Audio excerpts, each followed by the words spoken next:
À vouloir faire des effets à l'intérieur de chaque plan.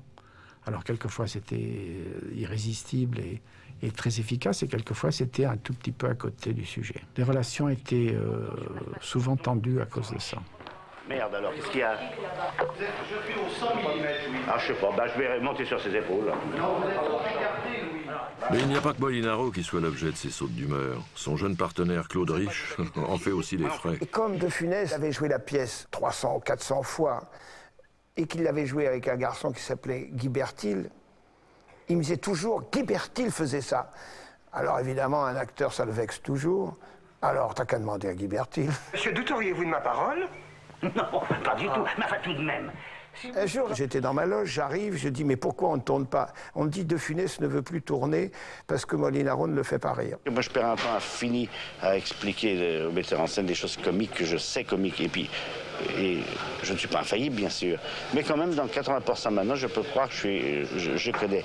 Eh bien, je vois le public rire à ce que je fais, et je leur explique à eux, il leur faut 3/4 d'heure, ou une demi-heure, ou une heure pour leur expliquer, leur prouver, leur jouer, et essayer de les dérider, ne rient pas, ça ne fait pas rire du tout. Il n'avait pas tort, parce que en fait je riais, mais je n'extériorisais pas mon rire parce que c'était pas ma nature. Alors j'attends tout l'après-midi, assis de fauteuil en fauteuil, et tout d'un coup, ça s'arrange, on reprend notre place, et on se trouve autour d'un bar.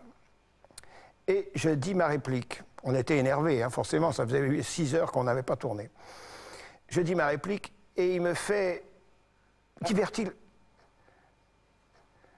J'avais la coupe de champagne à la main, l'énervement, je fais tac. La coupe se met en verre comme ça, et je fais Guy Bertil.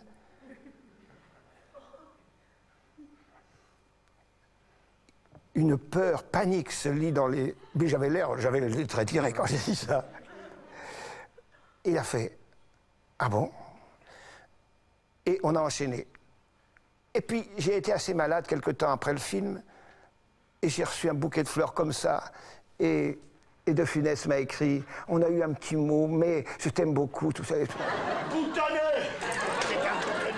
Cette scène du nez, il l'avait créée au théâtre, il l'avait mise au point jour après jour avec la complicité du public.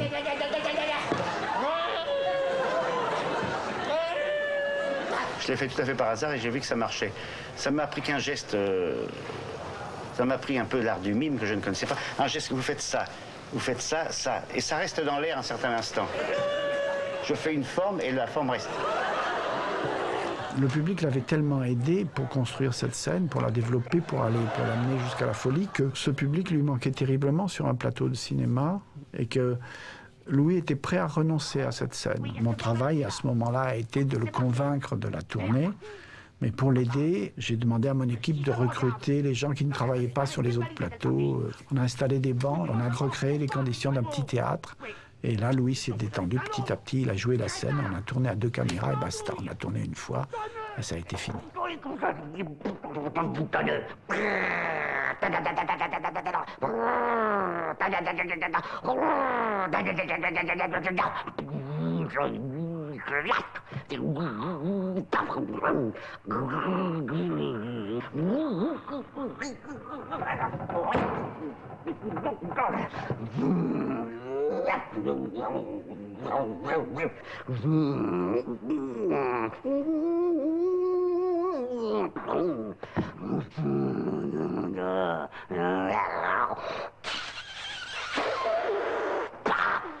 Puis maintenant, je commence à choisir mes scénarios, mes metteurs en scène, je commence à faire un peu ce que je veux et à prendre ma responsabilité maintenant. Dans les films que je vais faire, je peux dire au public qu'il peut y aller. Enfin, s'il me trouve mauvais, ce sera de ma faute maintenant. Ouais. Parce qu'avant, ça n'était pas de ma faute. Désormais, Louis de Funès choisit et impose son équipe. Soucieux de prendre davantage le contrôle de ses films, il cherche des réalisateurs conciliants et fait parfois en sorte que son fils Olivier rejoigne sa famille de cinéma. Il l'aidait, mais il le traitait comme les autres. Hein. Olivier, fallait qu'il mouille sa chemise comme les autres. Fallait payer comptant avec lui. Il fallait qu'on lui explique et qu'il sache ce qui se passe et qu'il voit. Il regardait le découpage au début. Quand il sentait que c'était pas bien, on aurait pu le refaire 50 fois. Mais vous aurez eu la peau jusqu'à ce qu'on le fasse 50 fois. Pour lui, pour être sûr, à peu près sûr de lui. Il y a une scène que j'adore dans Le Petit Béguin, c'est quand il débouche des tubes. Non, attendez, refaites-moi ça. Ça va. Je crois que ça, ils l'ont improvisé. Oh, attendez.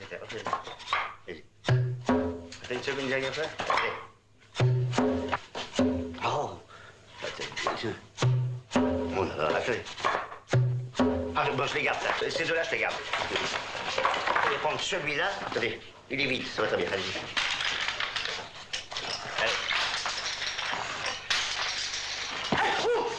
Il exigeait que les autres soient aussi durs qu'il l'était lui-même, même pour porter un projecteur. Alors on disait il a mauvais caractère. Non. Il avait mauvais caractère avec lui. Il travaillait comme un fou et il n'acceptait pas qu'on ne travaille pas autant que lui. Travail. On répétait. C'était un bourreau de travail. Un bourreau de travail.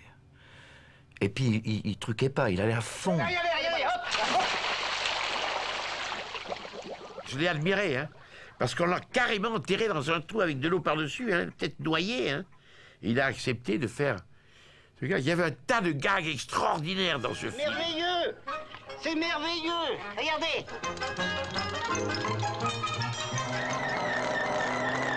Cette chair elle-même.